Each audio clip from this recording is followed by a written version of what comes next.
Cerita bersambung. Pendekar dari Puncak Merapi, Part 4, oleh Ki Kusumo. Memasuki pusat pedeguan, jalan tambah lapang dengan hamparan batu kerikil dan pasir, sehingga enak dilewati, baik berjalan kaki maupun pedati yang lewat. Beberapa orang yang berpapasan menyapa mereka dengan penuh hormat dan tentu dengan penuh tanya, kenapa Ningrum berjalan dengan lelaki yang belum mereka kenal.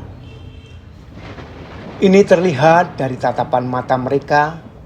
Dan ketika menjauh, nampak mereka menengok kembali, memperhatikan Pandu dan Ningrum sambil berdecak kagum, melihat dua orang, yang laki gagah dan yang wanita cantik. Pasangan yang serasi, kata mereka dalam hati. Demikian pula ketika lewat pasar kecil yang terletak tidak jauh dari pusat padeguan, seorang gadis menghampiri Ningrum sambil memegang tangannya dan melirik ke Pandu. Meskipun lamat-lamat, Pandu pun mendengar percakapan mereka.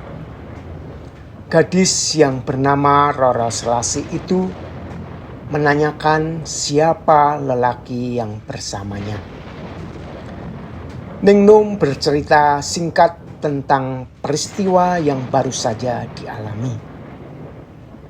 Gadis anak Pak Dukuh bernama Roro Selasih yang berkulit hitam manis dan lincah itu hanya tertegun mendengar cerita Ningrum. Kemudian ia memeluk Ningrum dengan mata terlinang. Sebagai sahabat, ia ikut bersyukur Ningrum selamat. Selanjutnya Roro Selasih mengulurkan tangan ke Pandu, memperkenalkan diri dan mengucapkan terima kasih karena telah menolong teman bercengkeramannya. Pandu pun menganggukkan kepala sambil tersenyum melihat tingkah gadis yang lincah itu. Itulah sahabat sejati, selalu dapat ikut merasakan apa yang dirasakan oleh sahabatnya. Mereka berdua pun pamit untuk kembali ke rumah Ningrum. Gadis itu pun berjanji akan ke rumah Ningrum selesai belanja untuk mendengar lebih detail kejadian yang dialami Ningrum.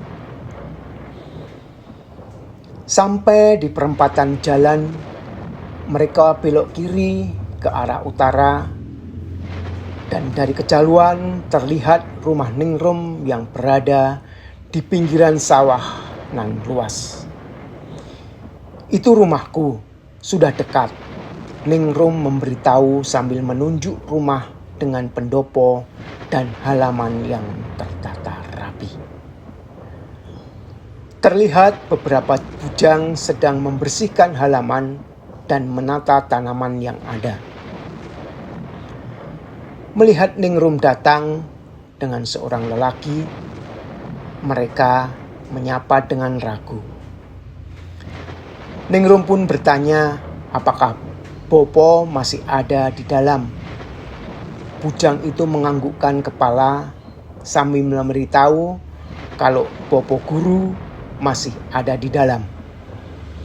Kemudian ia pun mengambil bungkusan ransum makanan yang dibawa Pandu untuk dibawa ke dapur sesuai permintaan Ningrum yang akan langsung bertemu dengan Boponya.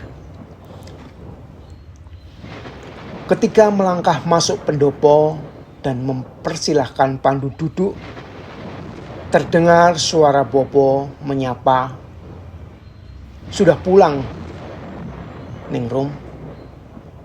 terlihat seorang tua dengan rambut putih, diikat dan wajah berwibawa serta sorotan mata tajam keluar dari pintu rumah utama.